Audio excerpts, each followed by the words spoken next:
boosted my confidence and helped me to write a great extended response. In the last 7 videos, we covered these topics: overview of the extended response, analyze both positions to determine which is the best supported, write a well-supported argument, make a plan and write an introduction, write the body and conclusion, write a fully supported response, and check and revise your response. Now let's talk about how your response will be scored. The extended response is scored according to a guide called a rubric. The rubric lists specific items that will be scored. The rubric grades each extended response on 3 traits. Number 1, creation of arguments and use of evidence. Number 2, development of ideas and organizational structure. Number 3, clarity and command of the standard English conventions. In video 7, check and revise your response. We talked about the important things to include and to look for in your response. If you follow these checklists, you will get a good score. To score well on trait 1, be sure to respond directly to the prompt and clearly state your claim. Use specific details, facts, and evidence from the text to support your argument. To score well on trait 2, organize your essay with a clear introduction, body, and conclusion. Use a logical progression of ideas and use transitions to connect details and main points to link ideas. To score well on trait 3, check and revise your writing to make sure your grammar, punctuation, and sentences are correct. Your 45 minutes will go quickly, so focus on these important points to get to the best score. What's important? Make a claim, state which position is better supported, write clear sentences, and arrange paragraphs in logical order. What's not? Spelling. As long as someone can read what you've written and still make sense of it, if your spelling is so far off that a reader wouldn't be able to understand what words you were trying to use, then you'll need to think about improving your spelling too. Here's a tip to improve your score. Use time practice sessions to become more comfortable writing arguments that make and support a claim. With practice, you will be able to analyze, plan, and write more quickly. Writing for the GED test book 4 contains 15 practice extended response. Yeah, we're not going to do that one. So I'm stopping sharing, going back. Hello. I had not started recording, so I do want to welcome everybody who's going to watch this digitally. We looked at 7 and 8, video 7 and 8 for the extended response on the RLA, which is on YouTube. I will email it as a link, the 2 links to that as well. Now we're going to look at a couple of items, kind of a mini lesson on the reasoning through language arts and some of the attachments that I gave you the other day, and it'll make more sense, and I'll attach them again as well. So let me screen share again. All right, let me X out of some things. Okay, pros, cons, cool. All right, so can you see what I see? Nope, you cannot, because I'm so good at this tonight. All right, let me show you guys this.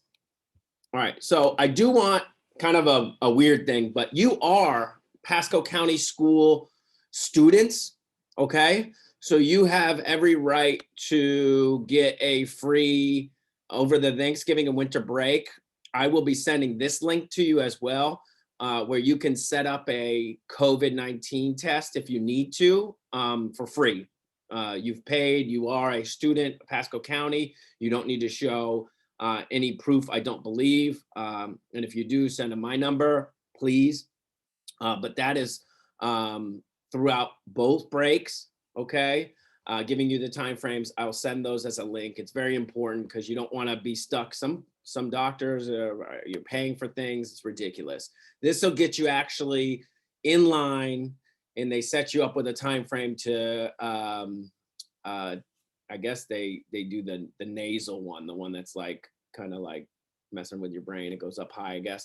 Testing is always free, okay? So don't pay for that. And you'll call these numbers and I'll give you all that information, okay, via email. I gave you this, I believe I gave you this on the last, these are 5 specific prompts, okay? There's 15 full pages, okay? And this is what you'll see. You'll see this information here, okay? The same prompt every time, extended response. Then you're given your first source, And your second source, very short, look, I mean, they're not even a full page, okay?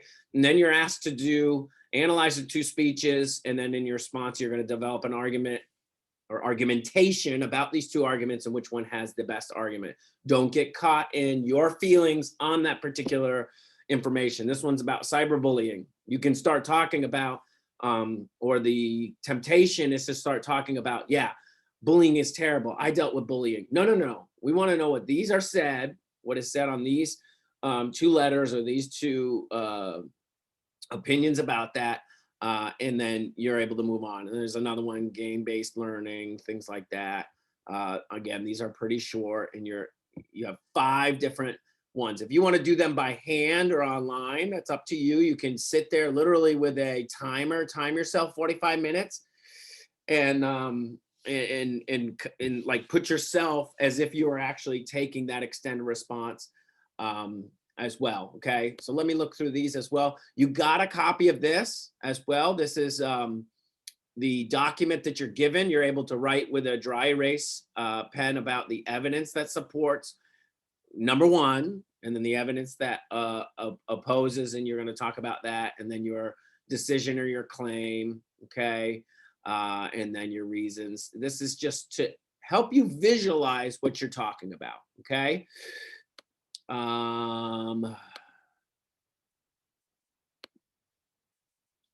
These are the extended response guidelines. I emailed that to you as well, with the bold parts are the important parts. It's 45 minutes, 4 to 7 paragraphs. Hey, how you doing? Yeah, no problem. Okay. Last night. Oh, okay. So if the job leaves Mm-hmm. and if IEC is gone Mm-hmm. and auto is gone, you don't have to sit on it. Okay. Engage however long. All right, we'll do it. I'll change the time tomorrow then. No trouble. All right. No trouble. All right. Thank you. Have a good night. You too, Andy. All right. All right. So you got that document, and then this next document is the kind of sums this information up in a different visual. 1, 2, 3, 4. It's the same information. GED likes to do that. What is this document? This is the perfect score, right? I'm going to stop sharing for a second so I can see some of you guys. I guess none of you guys have your visuals on. That's fine. When I'm thinking about just a little kind of example here, we want to look at a perfect score or a perfectly written essay, one that got a perfect score, so you know what that looks like, so you can try to imitate that. If you become a banker tomorrow, they will sit you in the bank, in the vault, and you will be counting money for probably half a month. And you're like, why are you telling me this story? So you're going to be counting, touching money, right? How you can determine a counterfeit or in this case, not good essay, is that you've seen so many good essays, okay? Or in that case, in the banking illustration, they literally do this with tellers. Tellers count. They feel that money, and then they know the false one once they see one. I'll go back to sharing real quick because we're trying to buzz through this. All right. So this is what students need to know. I think I sent this to you. I'm not going to look at this one. This is, again, 13 pages. It goes over exactly what our friend was telling us about the beginning, middle, end. Talks about all these different authors, the purpose of the context, the author, the audience, your proof and evidence, things like that. So go through these. And then this is actually a PowerPoint that GED created to teach teachers, educators of adult ed or GED students, kind of the do's and don'ts of the extended response, okay? So this is why it looks like a PowerPoint, because it is, okay? And it was a workshop. I think I actually went through it one time, all right? So we wanna look at the extended response being 45 minutes. It is around 20% of the test, okay? And if you have a test that's worth 200 points, 2 times 2 is 4, you're at 40%. I know we're not supposed to do math in this class, but there you go. So the highest you could ever get on the GED reasoning through language arts, if you don't do the essay, is a 160. And I don't want to play around with the possible. It says, yes, is it possible to pass without earning or even doing the essay? Yes, however, it's definitely not a good test taking strategy. Okay, a couple of urban legends. These are the myths you can think of. Using I earns you an automatic 0. You can use the word I. In essay writing for school, like in college, you refrain from using I unless you're writing a reflection on something you've read or something you've seen or an observation.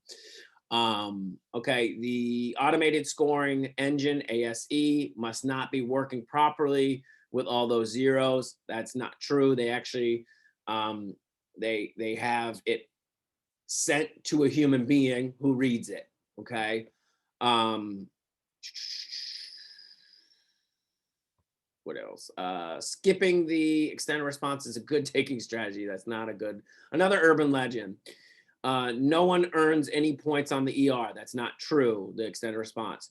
You can game the system by using keywords and phrases. That's not true at all. 45 minutes is not enough to read, plan, and write. It is. It's totally enough. And the instructions don't tell you what to do, what you have to do. That's incorrect. They do. Okay. There are definitely right answers. All right. And then it gets into constructing this. I just wanted to go over the myths, to be honest. So what else is on here? I'm going to send you this document as well. It's pretty long. If you can't open it, it'll be just fine. But I'll send you all of these documents again, including the COVID stuff, okay, for the breaks. And then I'm going to stop sharing. If you want to switch your notes up real quick, and we just have enough time for us to watch the bulk of this, because your social studies section is so much American history, so much American focused, I wanted to look at American presidents and kind of what I think is pretty interesting, their wealth or the money that they had. So I think you'll be not pleasantly surprised, but you'll be surprised, and hopefully you think some of this is at least a little interesting. Really awesome if you take notes. You want to be looking at something, visualizing it, and then and then we'll call it a night. You have to do math. Thank God I don't. I'm going to go over to here into the watch later list. And we're looking at, all right, how much wealth every president had. We're at 20 minutes and 36 seconds. Hopefully it doesn't take that long. What happened? Are we having a technical difficulty? You guys can see this, right? Yes, sir, I can see it. Awesome. All right. I, Mr. Beat, we Americans, we only elect people to public office who represent us. You know, working class Americans who truly represent the will of the people, who know what it's like to live paycheck to paycheck, who aren't out of touch with what we're going through. Not at all. I'm kidding. Yeah, the majority of those in Congress are, in fact, millionaires. The median net worth for all members of Congress is just over $1 million. Now, don't forget that they do get an annual salary. Currently, that's $174,000 a year. But I'm talking assets, man. They tend to have lots of assets. You know, stuff that has value and can be easily converted to cash. That's Nancy Pelosi. How about American presidents? Well, first of all, the current annual presidential salary is $400,000 with an additional. And that's funny that all the sports leagues, your minimum base salary is more than the president's salary. Makes me happy. $50,000. I know, measly $50,000 for an expense account each year. But let's give it up to President Donald Trump. Like Herbert Hoover and John F. Kennedy before him, he donates his presidential salary each year to various government agencies like the National Park Service and the Department of Veteran Affairs. However, Trump is a billionaire, the country's first billionaire president, With as a a B. matter of fact, so he can easily afford to donate his salary. Plus, the idea that he is, quote, working for nothing is incredibly misleading, since President Trump continues to make money from all the real estate he owns or manages. He has actually faced multiple lawsuits for this. Those suing him argue that by making money through his real estate ventures while in office, he has violated the U.S. Constitution's emoluments clauses. But anyway, yeah, Donald Trump is the richest president in American history. But looking into this, I got curious. So here is how rich every president was throughout American history, from poorest to richest. Now, that said, we are going to look at peak wealth for the sake of this video. There were several presidents who had debts when they died, so they literally had a negative net worth. Oh, and one more thing. The main source for this information is from a report from 24/7 Wall Street. I have linked it in the description of this video. Harry Truman. Yep, by most accounts, he was our poorest president. He had lots of odd jobs as a young adult, spent time in railroad construction and working on his family farm, and had a failed hat shop. He only was able to enter politics due to his connections he made through his military service. Him not having much wealth led to Congress literally doubling the presidential salary to $100,000 while he was in office in 1949. However, he famously continued to struggle financially after he left the presidency. This was also why Congress created the presidential pension in 1958. And in 1966, Truman and his wife, Bess, got the first Medicare cards after the government program began. Calvin Coolidge. Before entering politics for 20 years, he had a fairly modest career as a lawyer. After he left the presidency, he got some money from his memoir and columns in all kinds of magazines, but that's basically it. Woodrow Wilson. Sure, he was the only president to have a PhD, but he never made much money. Before entering state politics, he did make a comfortable living as a professor at Princeton, and then he did rather well after he worked his way up to president of Princeton. Chester Arthur. Hey, Chester, congratulations on being the 41st richest president in American history. Or, put another way, fourth poorest. Yeah, his first career was as a teacher. He later was a principal and lawyer. Even a teacher could be a president. Yep, Garfield was also a teacher, teaching Greek and Latin at Western Reserve Eclectic Institute. He also was a minister. Yep, it seemed Garfield did not care about making money. Ulysses Grant. Sure, he was a hero of the Civil War and a military genius, but struggled to earn wealth outside of the military and politics. Many forget he also fought in the Mexican-American War. After he left the Army in 1854, he failed at both farming and real estate, only beginning to earn money when his dad gave him work in leather goods. After he left the presidency, he had a series of failed investments that left him bankrupt, and he literally put together a memoir while he was dying so that debt wouldn't go to his wife and kids. Andrew Johnson. Throughout his political career, he constantly complained about plantation wealth in the South. He also definitely grew up poor and with little formal education, not learning how to read or write until he was 17 years old. However, he did make a comfortable living as a tailor before entering into politics.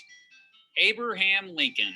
Sure, he's our most beloved president today, but he's also the 8th poorest in history. He actually had a similar upbringing to Andrew Johnson, who was his vice president who took over after Lincoln was assassinated. But yeah, Lincoln was also poor growing up and made money in his 20s doing manual labor, like literally splitting wood all day. After that, he did all kinds of work, including being a postmaster and owning a general store. Only after he was elected to the Illinois state legislature did he decide to become a lawyer.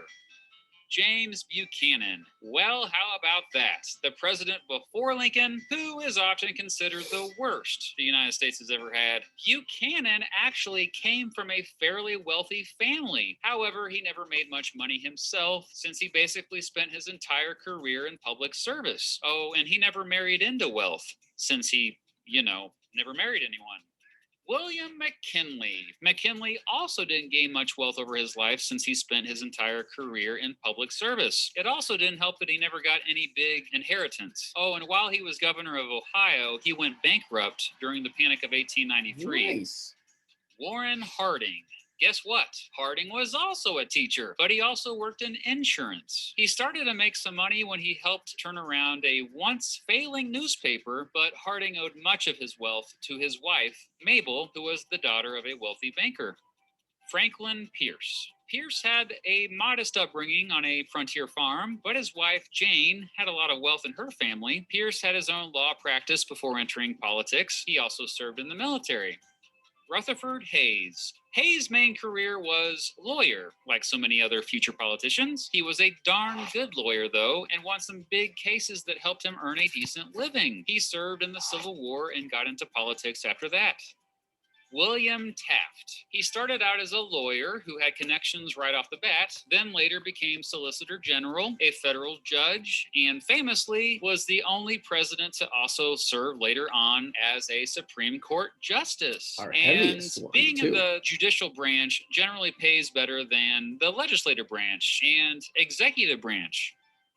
Millard Fillmore. He was born into poverty and never got any inheritance. Despite little formal schooling, he worked his butt off and ended up becoming a big-time lawyer in the Buffalo, New York area. Before that, he was also a teacher for a while. Education was so important to him that later he helped start a university, later called the University at Buffalo. He was its first chancellor. William Henry Harrison. He spent much of his career in the military. Now, Harrison had some wealth since his wife, Anna, had wealth. Her dad was a big-time judge and landowner. Also, after his mom died, he inherited 3,000 acres of land, which he, get this, turned around and sold to his brother? That all said, Harrison ended up losing nearly all his wealth by the time he became president. And remember, he was only in office for 31 days. After he died, he left Anna hardly anything, and Congress ended up making a special pension for her. Benjamin Harrison. Well, how about that? William's grandson still ended up having a bit more wealth than him. Unlike his grandpa, Benjamin was mostly a self-made man. He was one of the highest paid lawyers in the country. Zachary Taylor. Famous for his distinguished military career before he became president, Taylor got his wealth in several other ways. First of all, he inherited lots of land in multiple states. In addition, he made lots of money in land speculation as a landlord and made big investments in bank and utility stocks. Because of all that, he owned a huge plantation which had around 80 slaves. Gerald Ford. Ford had a middle-class upbringing and spent most of his life in public service, going right into politics after serving in World War II. He did make the most of his wealth after he was president, getting millions of dollars from book advances and from serving on the boards of big-time corporations. Jimmy Carter. Carter famously was a peanut farmer before entering politics. After he took over his father's peanut farm, they didn't make much money at all. However, he ended up turning the farm around so that he made a comfortable living. Still, by the time he lost his re-election bid for president in 1980, he was in debt since his farm had failed after he put it into a blind trust while he was in office. However, since then, he and his wife, Rosalind, have made lots of money publishing lots of books.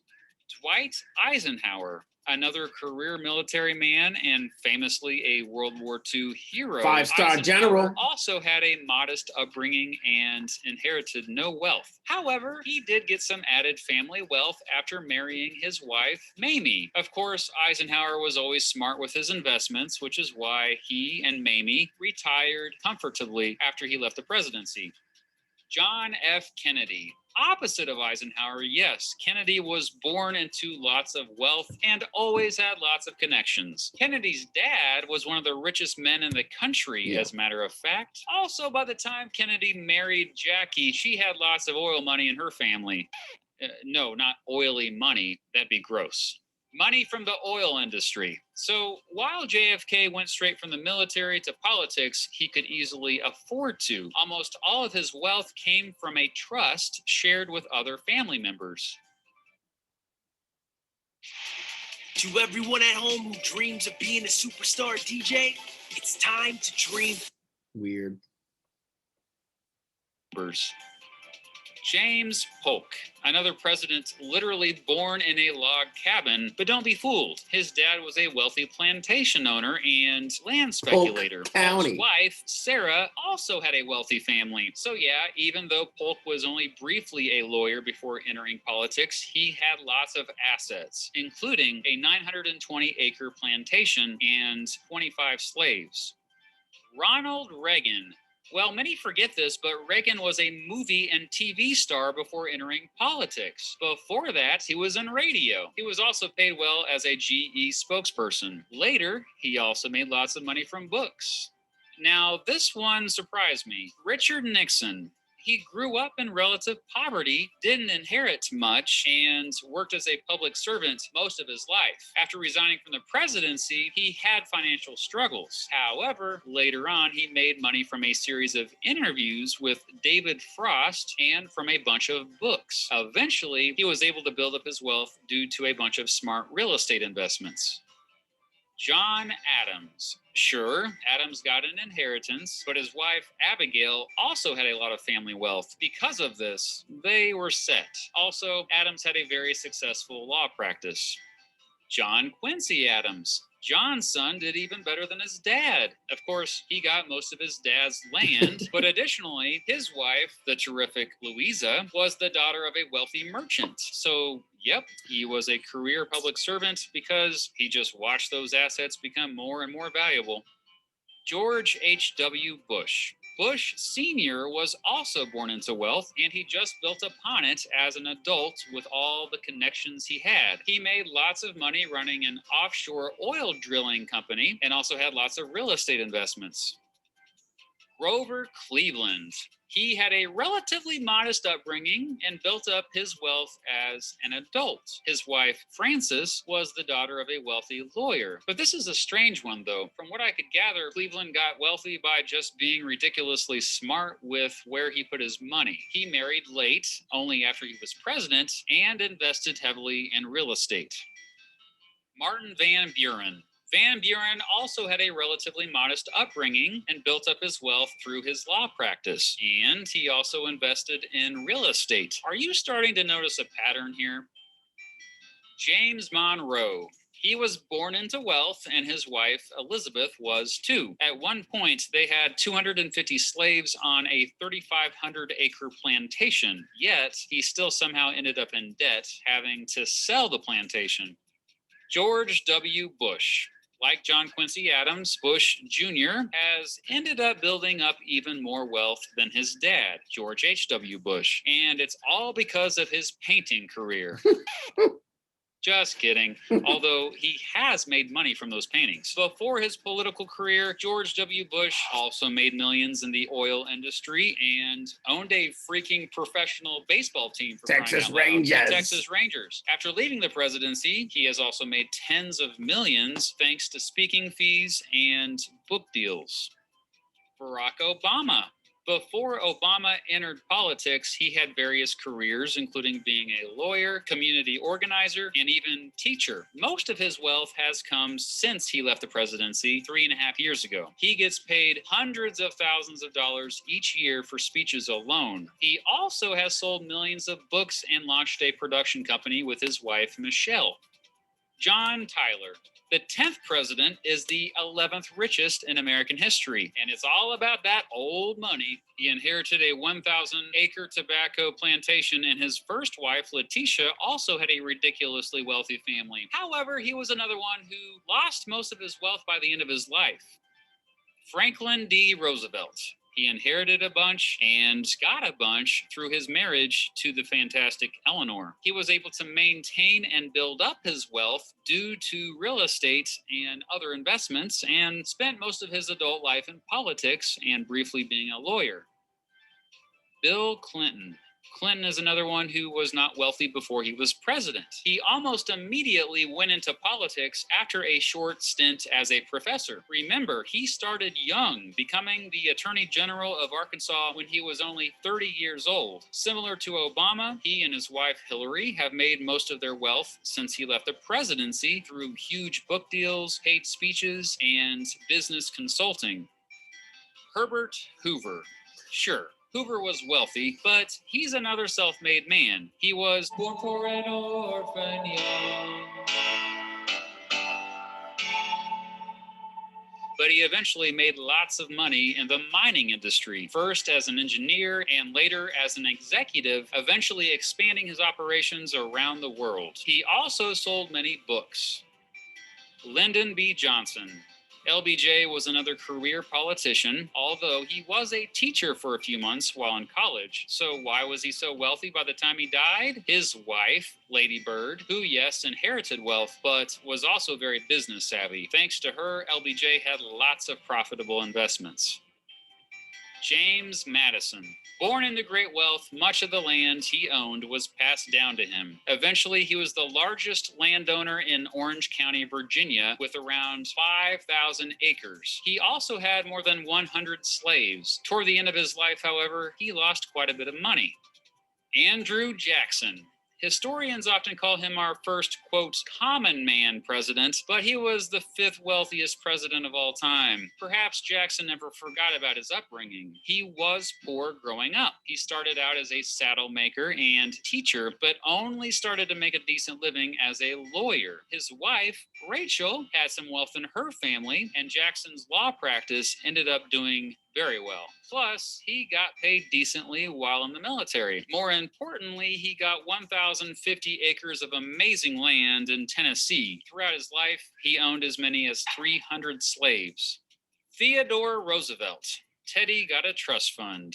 A big one. His family was extremely wealthy and had lots of connections. He spent the majority of his adult life in politics, so didn't earn an extraordinary amount. He also lost a lot of money on a ranching investment in the Dakotas. However, overall, his wealth was sustained through valuable real estate and writing books.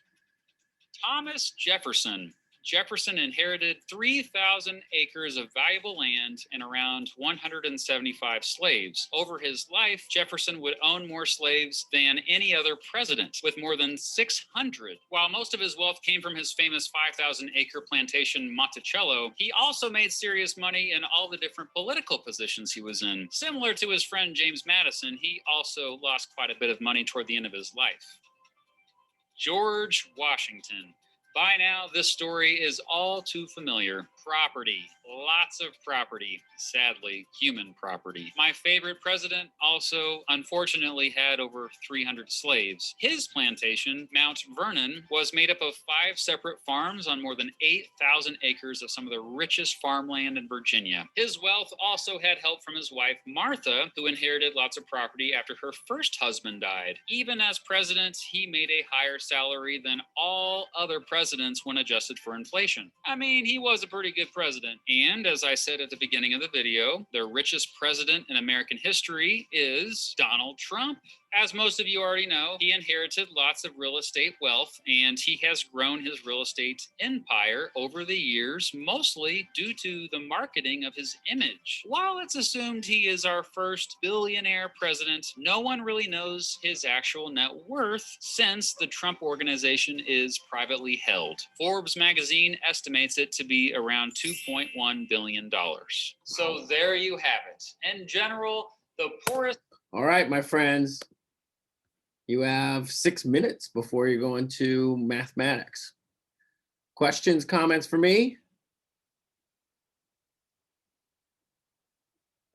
Anyone? If not, No, we'll... sir, nothing here. All right. So we will see each other I think the 1st of December. All right. Happy holiday. All right. Yeah, you guys have fun with your family. Happy Thanksgiving. Yeah. Eat extra plates for me. All right. See you guys. Have a good one. Have a good break. Bye. Have a good one. Thank you. Bye. Happy Thanksgiving. Happy Thanksgiving, guys. Thanksgiving.